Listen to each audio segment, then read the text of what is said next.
ከሰው የተለየ ምን ኃጢአት ሰራው? እየበደሉ ከበሩ፣ እኔ ጭምት ሆኜ ተዋረድኩ። ምን አረኩ እኔ? ከሰው የተለየ ምን ኃጢአት ሰራው እኔ? አቤት ምክንያትና ሰበብ። ኦርቶዶክሳውያን ከእግዚአብሔር ጋር ለመኖር የቱም ነገር በምድር ላይ ምክንያት ሊመዝነው አይችልም። የቱም ምክንያት ከእግዚአብሔር ጋር ከመሆን አያግዳቸው። ነውር ጀብዱ የሆነብን ወገኖቼ፣ የማስደስተው ስካር እያስደሰተ የሚያረክሰው ዝሙት እያኮራ፣ ቀላል ሰው አረከኝ እንዴ እኔ እኮ እንደዚህ ማደርግ ነኝ። አላስቀርብ ያለው ነገር ካለ ንደለው። ሱስ ነው ንደለው። ከእግዚአብሔር ከሚለይህ አንተ ከሱ ተለየው፣ ውጣ። ያቺንም ማርያም ተመልከቷት። ኃጢአተኛ እንደሆነች ዓለሙ ሁሉ እያወቃት ያለኝን ይበለኝ ያወራውን ያውራ፣ እኔ ግን መድኃኒቴን እፈልጋለሁ አለች። ውድ ሽቶዋን እያፈሰሰች እንባዋን እየሰፈረች እግሩን እያጠበች በፀጉሯ እያራሰች አለቀሰች። ስምዖን ግን ፈቀቅ ብሎ ይመለከት ነበር። ኦርቶዶክሳውያን አንዳንድ ጊዜ ኃጢአት እስክንሞት ድረስ ላይለየን ይችላል እና እስክንሞት ድረስ ኃጢአት ካልተለየን እስክንሞት ድረስ ንስሐ ሳንገባ ልንኖር ነው ወገኖቼ። ላለመውደቅ ደግሞም ላለመሰናከል ብርቱ መፍትሄው ምን እንደሆነ ታውቃላችሁ? ከንስሐ መራቅ አይደለም። በበደሉ ላይ ድፍረትንና ሽንገላን ቢጨምር ይላል። ከዛች ኃጢአት መጠበቅ አይድንም፣ እርሷን በሚመስል ኃጢአት ከመውደቅ አይችልም ይላል። በጣም በሽተኛ ነኝ ካላችሁ ወደ ሐኪሙ ትመጣላችሁ። በጣም ቆሽሽ ያለው ካላችሁ ወደሚያነጻው ትቀርባላችሁ። የምንቆርበው በጣም ታማሚዎችና ደካሞች በሽተኞች ስለሆነን ነው። ጻድቃን ስለሆነን እኮ አይደለም። ንጹህ እስከመሆን ድረስ አልቀርብም ካላችሁ ግን እመኑኝ አባቶቻችን እንደሚሉት መቼም ንጹህ አንሆንም። የሚያነጻን እዚህ ነው ያለው። እጃችንን እኮ የምንታጠበው በኋላ እንቆሽሽም ብለን እኮ አይደለም። እንቆሽሻለን። መቅሰስ የምንበላው እኮ ራት አንበላም ብለን አይደለም። ራት እንበላለን። ይልቅ የእግዚአብሔር ቃል እንደሚናገረው ኃጢአቱን የሚሰውር አይለማም፣ የሚተዋትና የሚናዘዝባት ግን ምሕረትን ያገኛል ይላል። ከሰወርን ነው የማንለማው፣ ከፈናዘዝንስ ረታል። ብዙ ወገኖቻችንን በደም አጥተናል። ሽምግልናችን አልሳካ ብሏል። ተናግረን መደመጥ አቅቶናል። በአንደበታችን ላይ እግዚአብሔር ያለ አይመስልም፣ ማሸነፍ አቅቶናል። ምን ሆነን ነው ታዲያ? ብዙ ወጣቶች ከኛ ጋር መኖር አይፈልጉም። እርግጡንማ እንነጋገር። ለስደት ያቆበቆቡ ስንት ናቸው ታውቃላችሁ? እነዚህ ባህሮች ይመስክሩ። ስንት ወጣቶች ነው ባህር ላይ የሰጠሙት? ስንቶች ናቸው መኖር ያቃታቸው? በእርግጥም ወድቀናል፣ ደግሞ ተዋርደናል። እንኳን አይደለም በውጪ በሀገር ውስጥ እንኳን አንዱ አንዱን የሚጨክንበት ርኅራኄ የለም። ፍቅር ካጣን ሰነባብተናል። ፍርሃትና ድንጋጤ ከቦናል። ለመኖር ዋስትናችን ምንም ነገር እንደሌለ ተሰምቶናል። እውነት እንነጋገር ከተባለ ሆድ ብሶናል። ይሄ ሁሉ ውድቀት ምንድን ነው? ከሚገባው ይልቅ የሚወጣው በስቷል። ከሚያምነው ይልቅ የሚክደው ሰፍቷል። ከሚቆርበው ይልቅ የሚያፈርሰው የትየለሌ ነው። ከሚሰጠው ይልቅ የሚነጥቀው ብዙ ነው። ይሄ ውድቀት አይደለምን? የምንሰማቸው ፍርሃቶች፣ የምናያቸው ስጋቶች እነዚህ ውድቀት አይደሉምን? ስለወለድናቸው ልጆቻችን ጭንቅ ይዞናል። እንዴት እንደሚያርጉ እግዚአብሔር ያውቃል ብለናል። እንኳን ስለ ሌሎች ስለ ራሳችን እርግጠኛ መሆን አቅቶናል። ነገን ፈርተነዋል። ምንድነው እንደዚህ ወደቅ ነው? ከወዴት እንደወደቅ ካሰብ ውድቀቱን የተረዳ ሰው መነሳቱን ይናፍቃል። ያጣውን ጸጋ የሚረዳ ሰው ወደ ጸጋው ይገሰግሳል። ምንም እንደሌለው ያወቀ ሰው ሁሉ ወዳለው ይጠጋል። መጨከን ግን አቅቶናል። ምክንያቱም መውደቃችን ገና ብዙ አልታየም።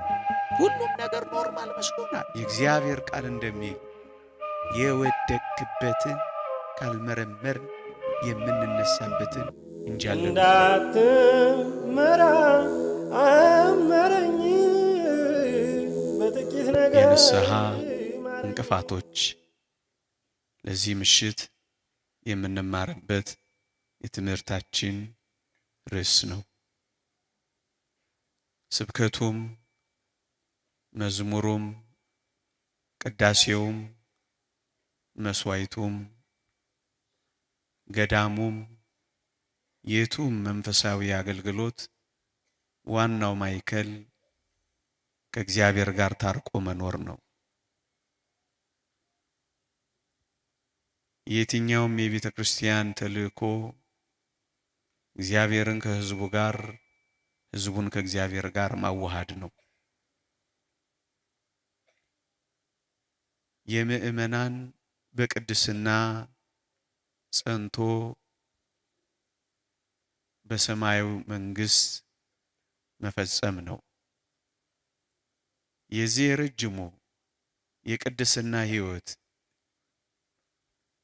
የዚህ ረጅሙ የንጽህና ጉዞ የመጀመሪያው የመነሻው ነጥብ ከእግዚአብሔር ጋር የሚኖረን እውነተኛው የግንኙነት መስመር ንስሐ ነው።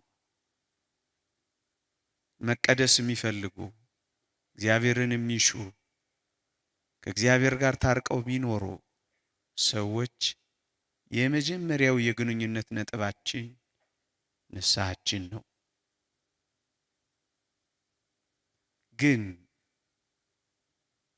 ንስሐ እንዳንገባ እንቅፋት የሆነብን ነገር ምንድን ነው? በጣም በርካታ ምክንያቶችን ማቅረብ እንችላለን። እኔ ግን ጥቂቶቹን ባለችን ጥቂት ደቂቃ ለማንሳት እሞክራለሁ። ሰምተን ለመጠቀም እግዚአብሔር ይርዳን። አሜን። ለምንድን ነው ንስሐ ለመግባት ያልጨከን ነው? ንስሐ እንዳንገባ ከእግዚአብሔር ጋር እንዳንታረቅ የእግዚአብሔር እውነተኛ ወዳጆች እንዳንሆን መሰናክል ይሆነን ምንድን ነው? አንደኛ ከወዴት እንደወደቅን ራሳችንን መመርመር ስላልቻልን ነው። ብዙዎቻችን ቁጭ ብለን ራሳችንን መመርመር አልቻልንም። ያገኘነውን ውድቀት ያጣነውን ጸጋ መመዘን አልቻልንም። ለዚህ ነው ጠባ ለሆድ መሸለከርስ ደግሞም ልጆች ለማሳደግ ደግሞም በዚህ ዓለም ላይ ለመዋተት እየባከንን ዋናውን የሕይወታችንን ጉዳይ ግን ቁጭ ብለን መመርመር አቅቶናል። የእግዚአብሔር ቃል ራሳችሁን መርምሩ እያለን ራሳችንን መፈተሻ ጊዜ አጥተናል። በዚህ ምክንያት ያጣነውን ጸጋ መቁጠር ተስኖናል። የደረሰብንን ውድቀት መመዘን አቅቶናል። እንደ ክርስቲያን ደግሞም እንደ ሰው የደረሰብንን ውድቀት ችላ ብለናል። የኃጢአት ውጤቱ ደግሞ ምሬቱ እግዚአብሔርን የማጣት ጸጋ ያመጣው ጉዳቱ እምብዛም አልታይ ብሎናል። በዚህ ምክንያት ውድቀታችንን ቁጭ ብለን መመዘን ስላቃተን አንዱ የንስሐችን እንቅፋት ሆኗል። ኦርቶዶክሳውያን የእግዚአብሔር ቃል እንዲህ ይላል፣ ከወዴት እንደወደክ አስብ ንስሐም ግባ ይላል። ያጡትን ስፍራ የሚያውቁ ሰዎች ወደ አጡት ስፍራ ለመገስገስ ናፍቆት ይኖራቸዋል።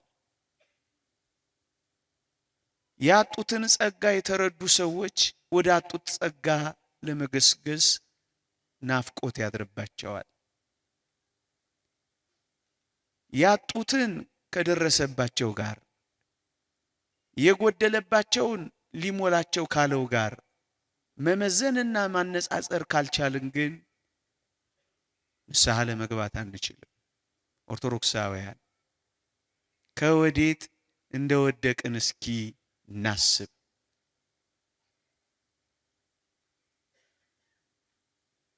የነካነው ከመለምለም ይልቅ መድረቅ ይዟል።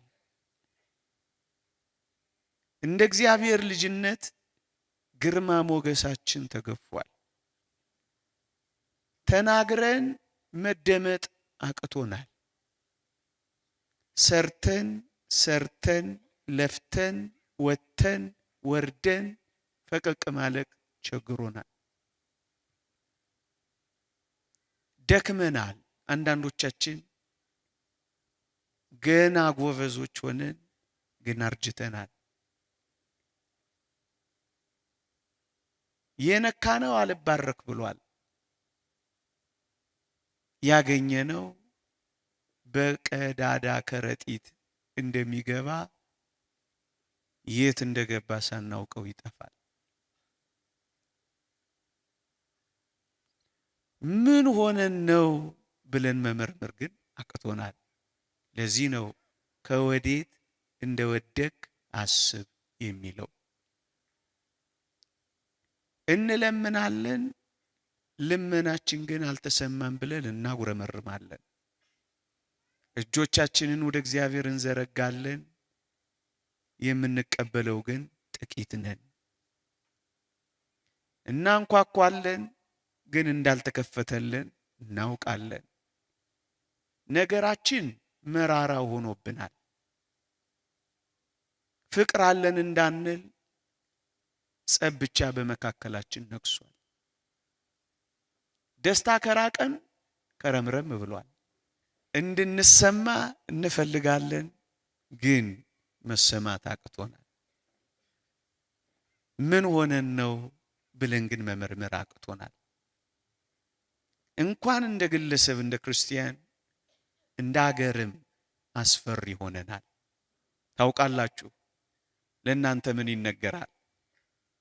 ለጋሾች የነበርን እኛ ተመጽዋቾች እንኳን መሆን አቅቶናል። በዓለም ላይ ካሉ ከተተዉ ከመጨረሻዎቹ ሀገራት ተርታ ተቆጥረናል። የሚታረስ ምድር ሳይጠፋ ግን ጨንቆናል። ምን ሆነን ነው ብለን መመርመር ግን አቅቶናል። ቅዱስ አባታችን ባለፈው እንደተናገሩት ነው፣ በረከታቸው ይደርብንና ሽበታችን አልታፈረም፣ ክህነታችንም አልተከበረም ብለው ነበር። እውነት ነው። ማስታረቅ እንኳን አቅቶን ብዙ ወገኖቻችንን በደም አጥተናል። ሽምግልናችን አልሳካ ብሏል። ተናግረን መደመጥ አቅቶናል።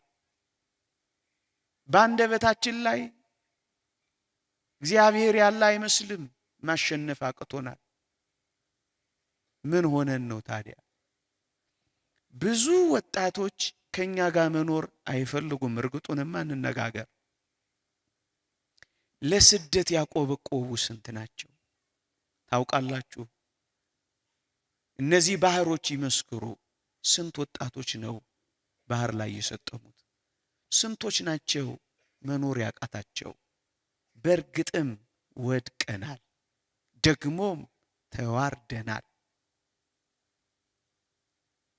እንኳን አይደለም በውጪ በአገር ውስጥ እንኳን አንዱ አንዱን የሚጨክንበት ሆኗል። ርህራሄ የለም። ፍቅር ካጣን ሰነባብተናል። ፍርሃትና ድንጋጤ ከቦናል። ለመኖር ዋስትናችን ምንም ነገር እንደሌለ ተሰምቶናል። እውነት እንነጋገር ከተባለ ሆድ ብሶናል። ይሄ ሁሉ ውድቀት ምንድን ነው? ከሚገባው ይልቅ የሚወጣው በስቷል። ከሚያምነው ይልቅ የሚክደው ሰፍቷል። ከሚቆርበው ይልቅ የሚያፈርሰው የትየለሌ ነው። ከሚሰጠው ይልቅ የሚነጥቀውም ብዙ ነው። ይሄ ውድቀት አይደለምን? የምንሰማቸው ፍርሃቶች፣ የምናያቸው ስጋቶች እነዚህ ውድቀት አይደሉምን? ስለወለድናቸው ልጆቻችን ጭንቅ ይዞናል። እንዴት እንደሚያርጉ እግዚአብሔር ያውቃል ብለናል። እንኳን ስለ ሌሎች ስለ ራሳችን እርግጠኛ መሆን አቅቶናል። ነገን ፈርተነዋል። ምንድነው እንደዚህ ወደቅ ነው? ከወዴት እንደወደቅ አስብ። ውድቀቱን የተረዳ ሰው መነሳቱን ይናፍቃል። ያጣውን ጸጋ የሚረዳ ሰው ወደ ጸጋው ይገሰግሳል። ምንም እንደሌለው ያወቀ ሰው ሁሉ ወዳለው ይጠጋል። መጨከን ግን አቅቶናል። ምክንያቱም መውደቃችን ገና ብዙ አልታየንም። ሁሉም ነገር ኖርማል መስሎናል። የእግዚአብሔር ቃል እንደሚል የወደቅበትን ካልመረመርን የምንነሳበትን እንጃለን ሆኗል። ከወዴት እንደወደቅክ አስብ፣ ንስሐም ግባ። በሙሉ በመጽሐፍ ቅዱስ ላይ ወደ ንስሐ የገሰገሱ ሰዎችን ብትመለከቱ ውድቀታቸውን የተረዱ እኮ ናቸው። እስኪ እርስ በርሳችሁ ተመልከቱ፣ ራሳችንን ይዩን። በጣም ብዙ ጸጋዎች ሊኖሩን የሚገባኛ ከየትኛውም ጸጋ ውስጥ ሳንኖር ባዷችንን ቀርተናል።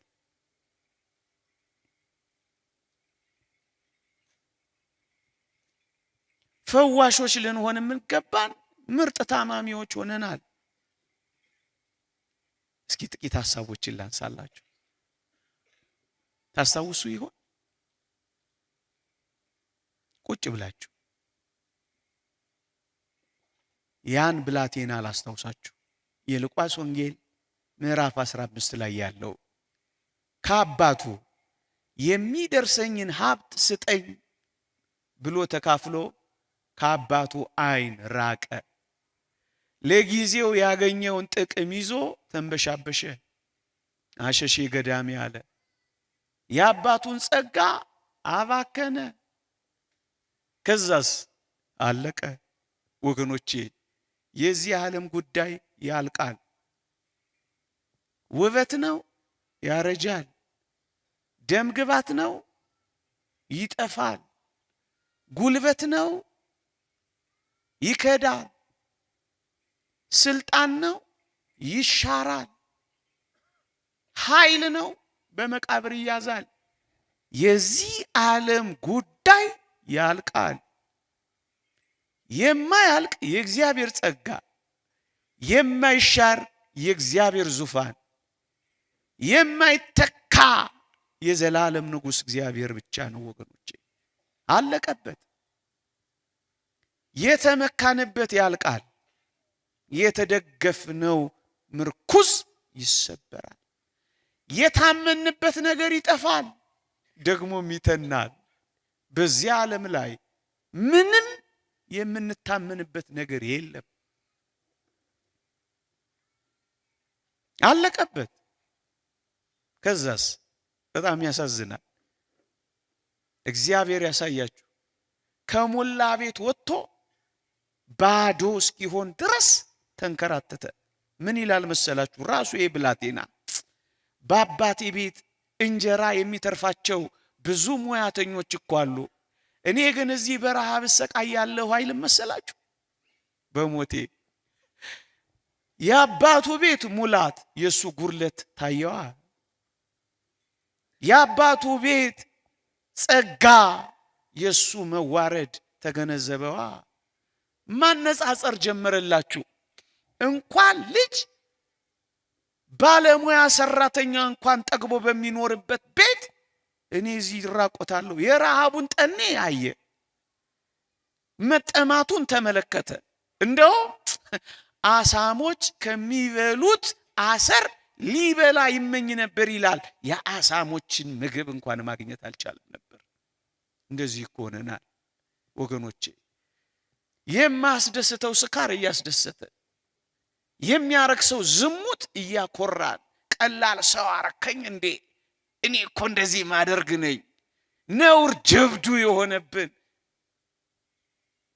አንዳንዶች አለን። የረሃቡን ጠኔ ከሌሎች ጥጋብ ጋር፣ የአባቱን ቤት ሙላት ከሱ ማጣት ጋር አነጻጸረ። አያችሁ፣ የወደቀበትን ተረዳ። ምንም እንደሌለ አየ። ከዚያስ አባቴ ሆይ በሰማይና በምድር በፊትህ በድያለሁ፣ ወደፊት ልጅ ልባል አይገባኝም። ከባሮችህ እንዳንዱ ብትቆጥረኝ እባክህ ትልቅ ጸጋ ሰጠኝ እለዋለሁ አለላችሁ።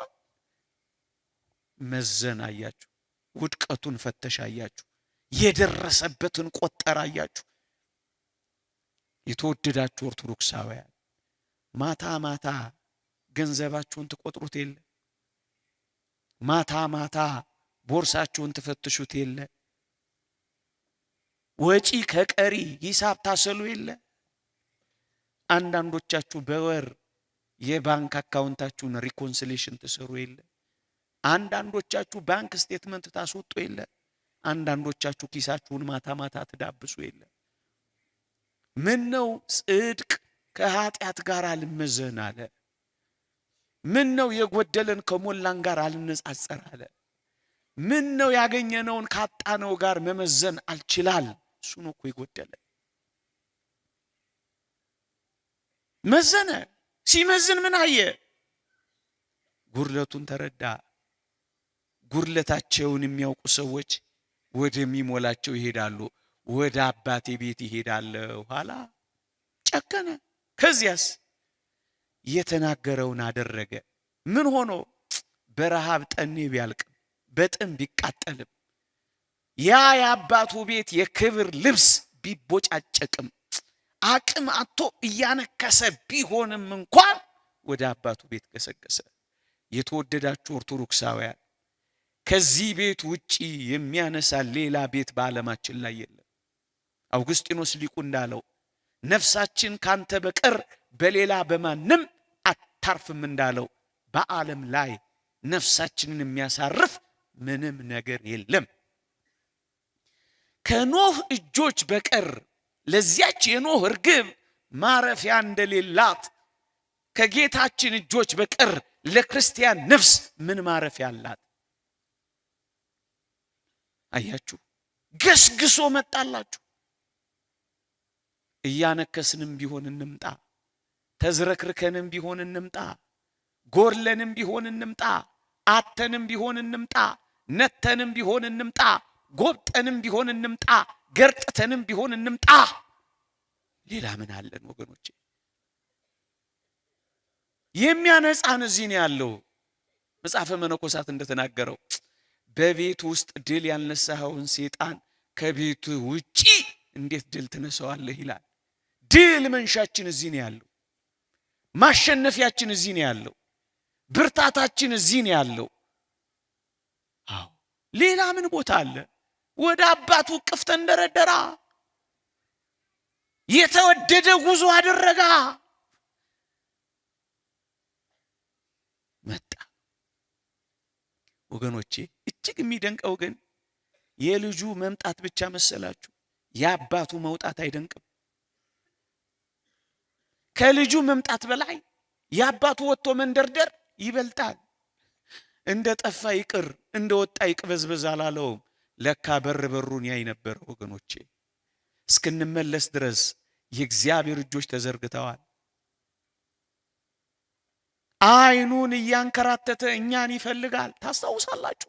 ቅዱስ ጴጥሮስ በዚያች በሐሙስ ምሽት ዶሮ ሳይጮ 3 ጊዜ ትክደኛለህ ባለው ጊዜ እሱም እንዳለው እኔ አላውቀውም ብሎ በካደ ጊዜ የጌታችን አይኖች ቅዱስ ጴጥሮስን ፍለጋ ይንከራተቱ ነበር።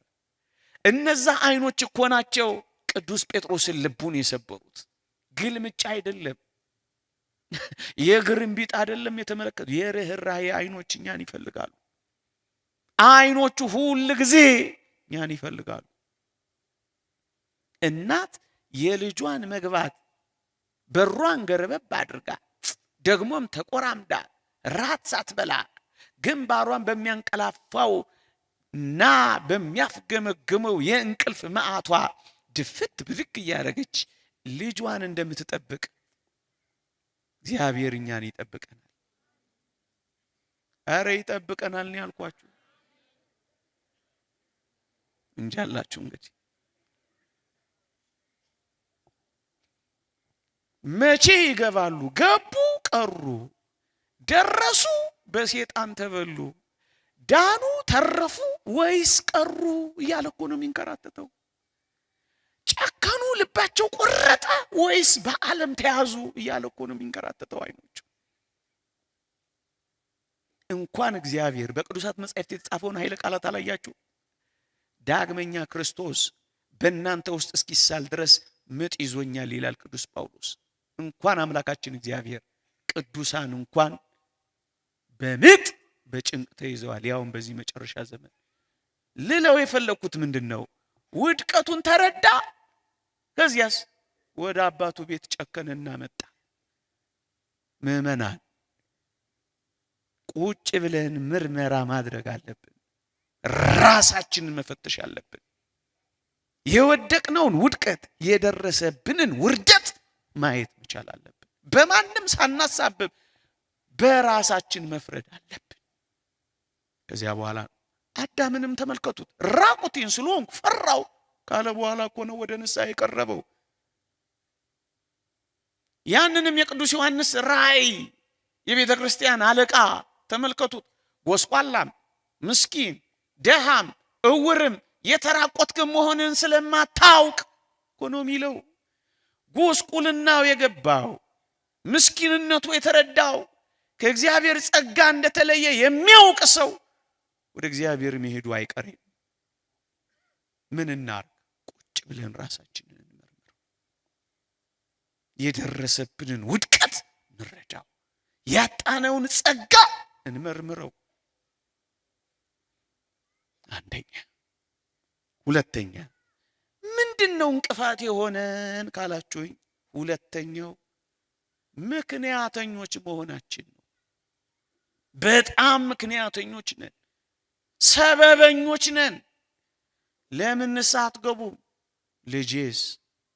ለምን አትቆርቡም? ንግዴስ? ለምን ንስሐ አትገቡም? ትዳሬስ? ለምን አትጠጉም? ሞግቴስ? የፍርድ ቤት ኬዜስ? እግዚአብሔር አትስሩ አላለ፣ አትስረቁ ነው እንጂ ያለው። እግዚአብሔር አታግቡ አላለ፣ አታመንዝሩ ነው እንጂ ያለው። የተወደዳችሁ ኦርቶዶክሳውያን ምክንያታችን በዛ። ያንዳንዶቻችንማ ዟሪ ገጽ አለው። የእንጀራ ጉዳይ ይዞኝ ነው ባዮች በስተናል እኮ። ያን ሰው ያልሰማችሁትም? ንስሐ አባቱ በጣም ይወዱታል። በጣም ደግ ሰው ነው። እባክህ ልጄ ንስሐ ገባ ሲሉት፣ ቆይ አባቴ የእንጀራ ጉዳይ እኮ ይዞኝ ነው። ደግሞ ሌላ ቀን የእንጀራ ጉዳይ እኮ ይዞኝ ነው። ደግሞ ሌላ ቀን የእንጀራ ጉዳይ እኮ ይዞኝ ነው። ስለሚወዱት ደግሞም ተግባራዊ ደግ ካህን ስለሆኑ ይዘበዝቡታል። አጅሬስ የእንጀራ ጉዳይ ይዞኝ ነው። የረጅም ርቀት ሹፌር ነው አሉ። ከዕለታት አንድ ቀን እንደወጣ ቀረ፣ ሞተ። የእንጀራ ጉዳይ መንገድ አስቀረው። አባም ስቅስቅ ብለው አዘኑ፣ አለቀሱ። ሲወተውቱት እምቢ ብሎ እንዲሁ በመሄዱ አዘኑ። ወዳጆቻቸው የሆኑ ካህናት እረ ስመ ክርስትናውን ንገረን ብለው እስኪጠይቋቸው ድረስ በእንባ ነፈረቁ። እባክህ ንገረን ስሙን አሏቸው። እሳቸው በጣም በሐዘን ተጎድተዋል። የእንጀራ ጉዳይ ያላቸው ነገር አበሳይቷቸው ነዷቸዋል። የእንጀራ ጉዳይ ያላችሁ ፍቱት አሉ። ስሙን እንኳን ሳይቀር እንጀራ ጉዳይ፣ የማይሞላ እንጀራ። ኦርቶዶክሳውያን ምክንያተኝነት ከንስሐ ያዘገያል። ምክንያተኝነት ለራስ ይቅርታ ወደ ማድረግ ያደርሳል። ምክንያተኝነት ጽኑ ጸጸት ላይ እንዳንደርስ ያደርጋል። ለራስ ይቅርታ ከሰው የተለየ ምን ኃጢአት ሰራው? እየበደሉ ከበሩ፣ እኔ ጭምት ሆኜ ተዋረድኩ። ምን አረኩ እኔ? ከሰው የተለየ ምን ኃጢአት ሰራው እኔ? አቤት ምክንያትና ሰበባችን። ኦርቶዶክሳውያን ከእግዚአብሔር ጋር ለመኖር የቱም ነገር በምድር ላይ ምክንያት ሊመዝነው አይችልም። አንዳንድ ሐሳቦችን ላስታውሳችሁ። የእግዚአብሔር ሰዎች ከእግዚአብሔር ጋር ለመኖር ከምክንያተኝነት በላይ ናቸው። የቱም ምክንያት ከእግዚአብሔር ጋር ከመሆን አያገዳቸው። ምሳሌ ልስጣችሁ። ቅዱስ ዮሴፍን ተመልከቱት። በኃጢአት ለመውደቅ በእግዚአብሔር ላይ ለማኩረፍ ብዙ ምክንያቶች አሉ። ምን ቃል ኪዳን ገብቶለታል። ጨረቃና ፀሐይ ይሰግዱልሃል፣ ከዋክብትም ይገዙልሃል ብላ አሳይተኸኛል ነበረ። የታለ ይሄ ታዲያ ሊለው እኮ ይችላል። ከምወደው አባቴ ለይተኸኛል፣ ባዕድ ምድር እንግዳ አገር ወስደኸኛል፣ ታዲያ አንተ የታለ ሊለው እኮ ይችላል። ኦርቶዶክሳውያን በቂ ምክንያት እኮ ማቅረብ ይችላል። በአባቴ ትዝታ እንኳን እንዳልጽናና አባቴ የገዛልኝ ልብስ ቀደውና አውልቀው ወስደው የፍየል ደም ቀብተው አባቴን ሲያሳዝኑት እግዚአብሔር አለ ሊለው እኮ ይችላል። ለትዝታ እንኳን ልብስ የለምን አተውልኝም ሊለው እኮ ይችላል። ምክንያት እኮ አለው። ግንስ እንደው እየደረደርኩ ከማስመሻችሁ ምክንያት በላይ ምን እንዳለ ታውቃላችሁ? በእግዚአብሔር ፊት እንዴት ኃጢአት እሰራለሁ አለ። ከእግዚአብሔር ጋር መኖሩ ከምክንያት በላይ፣ ለአገሩ እንግዳ ለሰው ባዳ ነኝ እያለ በኃጢአትና በኃጢአተኞች መካከል መቻፈረ። አላፈረም፣ አልተሸማቀቀም። ያጣውን ነገር እየቆጠረ ከጀመረማ ይጨርሰኝ ከገባውበትማ ያብቃ አላለም። በቃ ከምክንያት በላይ ነው። ቅዱስ ዳዊትን ስላስታውሳችሁ ንጉሱ ሳኦል ያላንዳች ምክንያት አሳዶታል። በረሃ ለበረሃ አንከራቶታል። የተወደዳችሁ ኦርቶዶክሳውያን ምድረ ለበዳ ለምድረ በዳ አባሮታል። እግዚአብሔር ሳኦልን እንደናቀው ያውቃል። እርኩስ መንፈስ እየተጫወተበት እንደሆነ ተረድቷል። ደግሞ ጠላቱ ነው ሊያጠቃው መጥቷል። የተገናኙ መሰላችሁ? ምድረ በዳ ላይ ተገናኙ። የዳዊት ጋሻ ጃግሬዎች ደግሞ መጡላችሁና በለው፣ አጥፋው፣ ግደለው፣ እግዚአብሔር ጥሎልሃል። ምክንያቱም ከእግዚአብሔር ጋር ተጣልቷል። ታዲያ የእግዚአብሔር ፈቃድ ቢሆን እኮ ነው እጅ ላይ የጣለው፣ በል ግደለው አይሉት መሰላችሁ? እውነት ነው። የእግዚአብሔር ፈቃድ አይመስልም እጁ ላይ አምጥቶ ሲጥለው። እንዴት ይደንቃል! ዳዊት በደብተራ ኦሪት እየገባ ጸሎት ማድረስ ባይችልም ለካ ዳዊት ምድረ በዳውን ቅድስተ ቅዱሳን አድርጎ ጸሎት ይጸልይ ነበረ። ዋላ ወደ ውሃ ምንጭ እንደሚናፍቅ አቤቱ በምድረ በዳ ነፍሴ አንተን ተጠማች ይላል። ሰው እኮ በምድረ በዳ ውሃ ነው እኮ ሊጠማ የሚችለው። ዳዊትስ እግዚአብሔርን ተጠማ። ብዙ የቅዱስ ዳዊት መዝሙራት የተደረሱት በምድረ በዳ ነው። አንብቡት። በኤዶሚያስ ምድረ በዳ የዳዊት መዝሙር ይልላችኋል። ምንም ምድረ በዳ ቢሆን ከማመስገን እንዴት እናቋርጣለን? ብዙ ድርሰቶች፣ ብዙ ስብከቶች። የቅዱስ ዮሐንስ ራእይን ተመልከቱ። በፍጥሞ ደሴት ተግዞ ሳለ እኮ ነው ታላቁን ራእይ እግዚአብሔር የገለጠለት። ለዚህ እኮ ነው ክርስቲያኖች መከራችንን እንደ ሙሉ ደስታ የምንቆጥረው። በመከራችን ውስጥ የእግዚአብሔር ፍጹም ጸጋ እንዳለ እኮ ስለምናምን ነው። ብዙ የቤተ ክርስቲያን ሊቃውንት ትምህርት መናፍቃን ስለተነሱ እኮ ነው ያስተማሩት። በጥልቅ ምንፍቅና ውስጥ ጥልቅ ኦርቶዶክሳዊ ትምህርትን የጎረፈልን። አትጥሉት። እስካልገደላችሁ ድረስ ያጠነክራችኋል፣ ያበረታችኋል። ትንሽ ፈቀቅ ስትሉ ከፍ የሚያደርጋችሁን የእግዚአብሔርን ጸጋ ታዩታላችሁ። ቅዱሳን ሐዋርያትን ተመልከቷቸው። እንዴ የመጀመሪያው የቅዱስ ሲኖዶስ ጉባኤ ሊቀ መንበር ሰብሳቢ የነበረው ቅዱስ ያዕቆብን ላስታውሳችሁ። ዝሆኔ በሚባል በሽታ ታሞ በቅርጫት ውስጥ ሆኖ ነበር እኮ የሚሰብከው። ማን ደህና ነበር መሰላችሁ? ወባ እያንቀጠቀጣቸው ይፈውሱ ነበር። እናስ በድካሜ ውስጥ ኃይሌ ይገለጣል እኮ ነው ያለው። የእግዚአብሔር ኃይል የሚገለጠው በብዙ ፈተናዎቻችን በብዙ መከራዎቻችን መካከል እኮ ነው። ዳዊት የገጠመው ይሄ ነው። ይሄንን ያስተዋለ ቅዱስ ዳዊት ምን አለ? ግደለው ሲሉት እግዚአብሔር በቀባው ላይ ምን አለለም? አላነሳም። በቂ ምክንያት አለው። የጋሻ ጃግሬዎቹ ደግሞ ውስወሳ እኮ ልዩ ነው። ይሄንን ምክንያት አድርጎ ግን ትእዛዝ እግዚአብሔርን አልሻረም፣ ጠበቀው። እንኳን አይደለም ሳኦልን ሊገለው የሳኦልን መጎናጸፊያ ጥቂት ስለከፈለው ልቡ ተከፈለበት። እየሰማችሁ ነው? እግዚአብሔር ያሳያችሁ። ልቡ ተከፈለ። ጨርቁን ስለቀደደ ልቡ ተቀደደበት። የምን ግልምጫ ነው? የምን ጡጫ ነው? የምን መጋፋት ነው? የምን መጋፋትን ሰበብ አድርጎ መበቀል ነው? ብቻ ለእግዚአብሔር መስጠት። ልቡ ፍቅር ማለት እኮ ይሄ ነው። በኦሪት ያለ በወንጌል ጽድቅ የምንኖር አይመስላችሁም? ዳዊት ልቡ ተከፈለበት። የምስጋና መዝሙራቱ በመሰደድና በመፈናቀል ውስጥ ነው። ማልቀስ አይደለም ማመስገን ያዘው። ያስጨነቀኝ ለበጎ ሆነልኝ እኮ ነው የሚለው። እግዚአብሔር ለበጎ እንደሚያደርገው ምን ታውቃላችሁ? ምናልባት አንዳንዶቻችሁ እሰማለሁ እግዚአብሔር ለበጎ እንደሚያደርገው ለምን አትረዱ?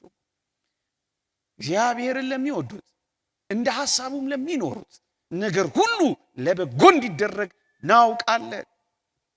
ስደታችን አዎ፣ መፈናቀላችን አዎ፣ በቋሚነት ምን አለን እዚህ ምድር ላይ? እንኳን ይሄ አይደለም በዋሻና በፍርክታ ቦታ ሊያሳጣን የሚችል ሌላ ክፉ ዓለም አለ። ይሄንን ሁሉ ለበጎ ያደርገዋል። አዎ እግዚአብሔር ያስጨነቀኝ ለበጎ ሆነልኝ፣ ልቤንም አሰፋህልኝ፣ አንተንም እንዳውቅ ረዳኝ እያለ ዘመረ። በሁሉ አመስግኑ፣ ሳታቋርጡ ጸልዩ። በቃ ይህ እግዚአብሔር ቃል ነው። ምን ልናደርገው እንችላለን? እውነቱ ደግሞ ይሄ ነው። ለክርስቲያን የተገባው ህይወት ደግሞ ይሄ ነው። ሲገርፏቸው ሲያሳድዷቸው ደስ እያላቸው ይወጡ ነበር የሚለውን እና ለቅዱሳን ሐዋርያት ብቻ ነው፣ ለኛ አይሰራም። እና እግዚአብሔር ተቆርጧል፣ ስራውን ቀርቷል።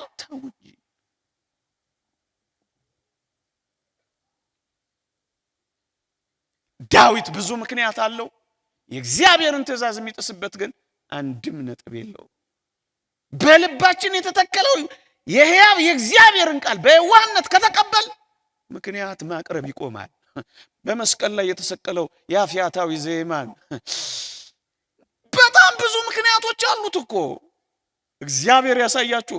ደም የሚፈሰውን እያየ ማመን አይከብድም። የዮስቲናን ደም ሲያቆም እኮ አይደለም ያየው፣ ደሙ ሲፈስ እኮ ነው ያየው። 5 ገበያ ህዝብ ሲመግብ እኮ አይደለም ያየው፣ ተጠማው እያለ እኮ ነው ያየው። በዘባነ ኪሩብ ተቀምጦ እኮ አይደለም መስቀል ላይ ነው እኮ ያየው። ይሄንን ማመን ይሄን መቀበል እንዴት ይደንቃል! ምክንያት እኮ ነበረው። የተዋረደውን እንዴት አድርጎ ማክበር ይችላል? በአይን የሚያየው ይሄንን ነው፣ በልቡ ግን ያየው ሌላ ነው።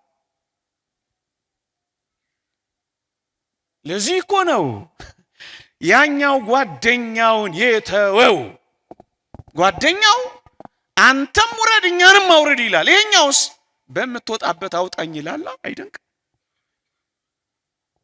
ከክርስቶስ ጋር በመኖር ምክንያት የጓደኛውን ሐሳብ ተጸየፈው። ከእግዚአብሔር ጋር ስንኖር የትኛውም የአካባቢ ተጽዕኖ እኛን አይለውጠን። ዳዊትን የጋሻ ጃግሬዎቹ የአካባቢ ተጽዕኖ እንዳልቀየሩት የመንደራችን ወሬ አይቀየረንም። የዓለም ልፈፋ አይለውጠንም። ምክንያቱም እኛ ክርስቲያኖች ነን።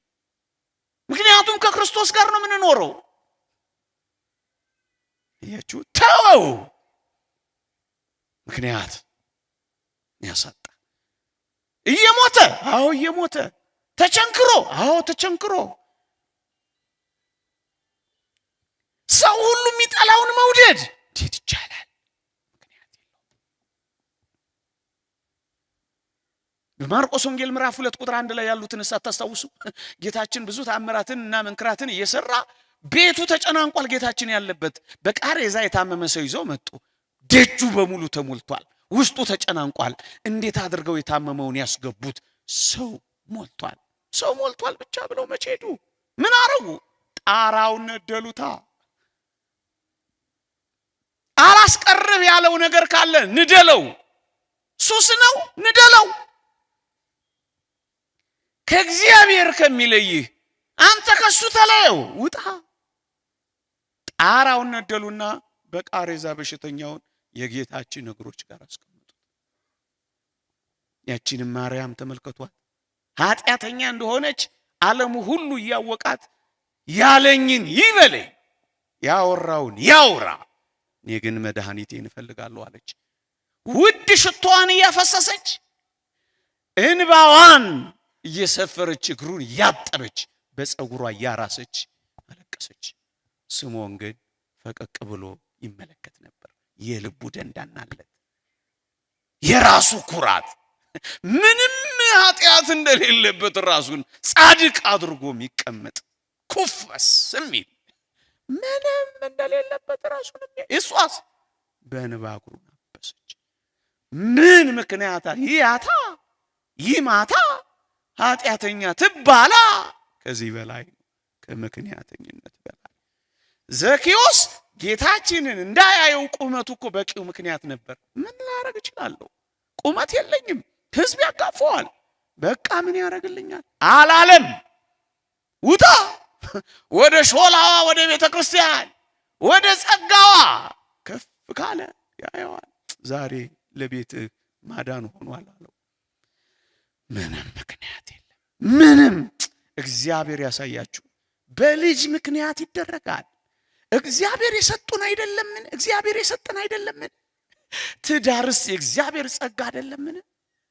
በጸጋው ምክንያት የጸጋውን ሰጪ መክዳት አሳዝንምን? ጸጋውን ይዘን ጸጋ ሰጪውን ችላ ማለት ምንኛ አሁን ይሄ ምክንያት ነው። ሶስተኛና የመጨረሻው ባጭሩ ምገልጸው በጣም በርካታ ምክንያቶችን ማቅረብ እንችላለን። ሶስተኛው አንድ የወደክበትን ተረዳ፣ ሁለት ምክንያተኝነትን ተው፣ ሶስተኛ ነገን አትፍራ። ብዙዎቻችን አሁንስ እሺ ንስሐ ልግባ ነገ ብወድቅስ፣ አሁንስ እሺ ልመለስ ነገ ብሳሳትስ። ብዙዎቻችን ነገን እየፈራን ኃጢአት ብሰራስ፣ እንደገና ብወድቅስ፣ እንደገና ብበድልስ፣ እንደገና ፍርሃት። ኦርቶዶክሳውያን የእግዚአብሔር ቃል በግልጽ እንዲህ ይላል። ትንቢተ ኤርምያስ ምዕራፍ 8 የወደቁ አይነሱምን? የሳቱስ አይመለሱምን? ይላል። አንድ ነገር አንርሳ፣ ብንወድቅ እንነሳለን፣ ብንሳሳት እንመለሳለን፣ ደግሞም እንታረማለን። በውድቀቶቻችን ምክንያት እግዚአብሔር አይተን ወደማናውቀው በንስሐ ብንመለስ ከፍ ወዳለው ጸጋ እንደርሳለን። ቅዱስ ዮሐንስ አፈወርቅ ቴዎድሮስ ለሚባል ለአንድ ወዳጁ በዝሙት ምክንያት ወድቆ ለነበረው ደገኛ ሰው ለነበረው አንድ ወዳጁ እንዲህ ብሎ ላከለት። ሰይጣን ይሄን ያህል ከጣለህማ አለው፣ እግዚአብሔር ደግሞ እንዴት አይተኸው ወደማታውቀው ክብር ከፍ ያደርገው ይሆን አለው። ከጣለም በላይ ከፍ የሚያደርገን አምላክ አለ። ካሰናከለም በላይ የሚያሻግረን አምላክ አለ። ወገኖቼ እንደገናስ ብትሉ ትነሳላችሁ። ጠላቴ ሆይ ደስ አይበልህ፣ በጨለማ ብቀመጥ እግዚአብሔር ብርሃን ይሆንልኛል፣ ጽድቅንም አያለሁ ወደ ብርሃንም ያወጣኛል እንዳለው ብንወድቅ እንነሳለን። ለዚህ እኮ ነው ንስሐ ሥጋው ደሙ እነዚህ ምስጢራት የሚደገሙ የሆኑት እኛ ደካሞችና ወዳቂዎች እንደሆንን እግዚአብሔር ስለሚያውቀን። ኦርቶዶክሳውያን ወደ አባ ቢሾይ የመጣ አንድ መነኮስ አባ ቢሾይን እንዲህ አለው ይባላል። አባቴ ሆይ ለካ ሲሰነካከል ኖሯል ይሄ ወጣኔ መነኮስ። አባቴ ሆይ እስከ መቼ ድረስ እየተሰነካከልኩ ኖራለሁ አለው ይባላል።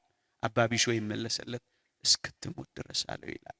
ኦርቶዶክሳውያን አንዳንድ ጊዜ ኃጢአት እስክንሞት ድረስ ላይለየን ይችላል እና እስክንሞት ድረስ ኃጢአት ካልተለየን እስክንሞት ድረስ ንስሐ ሳንገባ ልንኖር ነው። ወገኖቼ ላለመውደቅ ደግሞም ላለመሰናከል ብርቱ መፍትሄው ምን እንደሆነ ታውቃላችሁ? ከንስሐ መራቅ አይደለም። እና ምንድነው ካላችሁ ወይ ኦርቶዶክሳውያን አባቶቻችን ትምህርት እንዲህ ይላል፣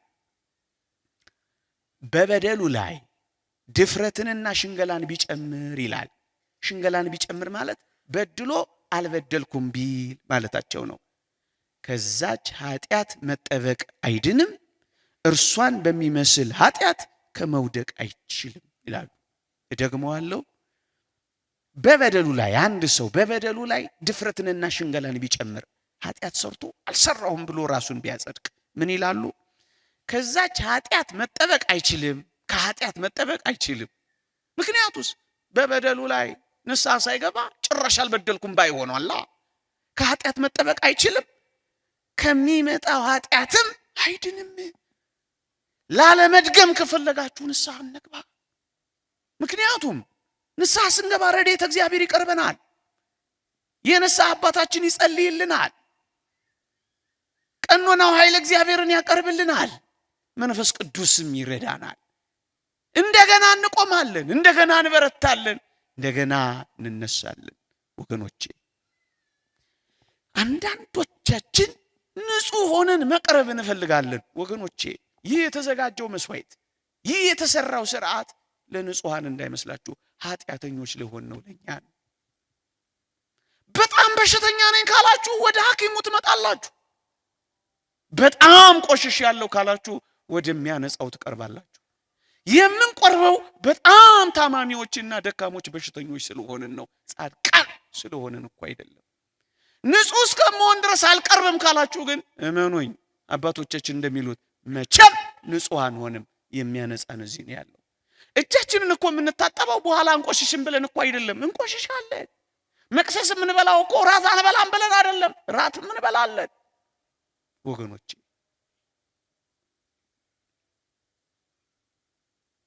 ይልቅ የእግዚአብሔር ቃል እንደሚናገረው ኃጢአቱን የሚሰውር አይለማም፣ የሚተዋትና የሚናዘዝባት ግን ምሕረትን ያገኛል ይላል። ከሰወርን ነው የማንለማው፣ ከተናዘዝንስ እንበረታለን፣ ኃይል እናገኛለን፣ ጸጋ እናገኛለን። ስለዚህ ኃጢአት በሰራስ ነገ በወድቅስ ብለን መፍራት የለብንም። እየሰማችሁ መበርታት፣ ከዜሮ እንጀምር፣ ከፍ እንላለን። አሁን እንጀምር፣ እንበረታለን። ይልቁንም እንዲህ ባሉ አዳዲስ ዘመናት ራሳችንን አዲስ ለማድረግ የመግቢያው በር ንስሐ ነው ወገኖቼ። እንዳትረሱ ግን የኔና የናንተ የንስሐ ሕይወት የደጅ ጥናት እንጂ የመለማመጫ ሕይወት እንጂ እግዚአብሔርን ለሚመጥን ቅድስና እናመጣለን ብለናል። ደጅ መጥኛችን መለማመጫችን ብቻ ነው። እንኳን እኔና እናንተ ጻድቁ ኢዮብ እንደተናገረው ፀሐይና ጨረቃ እንኳን ንጹሃን አይደሉም በእግዚአብሔር ፊት። እየሰማችሁኝ ነው? ሳያቋርጡ የሚሽከረከሩ ሳይፎርሹ የሚወጡና የሚገቡ ፀሐይና ጨረቃ እንኳን ለእግዚአብሔር የሚመጥን ንጽህና የላቸውም። ይልቁንም ኃጢአትን እንደ ውሃ የምንጠጣ የሰው ልጅ ምንኛ ያንስ ይላል። አያችሁ፣ ደጅ መጥኛ ነው፣ መለማመጫ ነው። ራሱ እግዚአብሔር በዚህ ሕይወት ውስጥ ስንኖር ፍጹማን ያደርገናል፣ ንጹሃን ያደርገናል። ንስሐ መግባት እየፈለግን ስንሄድ፣ ከዛስ ኃጢአትን ስንተው፣ ከዚያስ ኃጢአትን ወደ መጥላትና ወደ መጸየፍ ያደርሰናል። አበቃ። መፈለግ አለብን፣ መተው አለብን። ከዚያስ እንድንጸየፍ ራሱ እግዚአብሔር በእኛ ውስጥ ይሰራል። ወገኖች ቆይ ቁስል ሲገላለጥ ነው ወይስ ሲሸፋፈን ነው የሚድነው?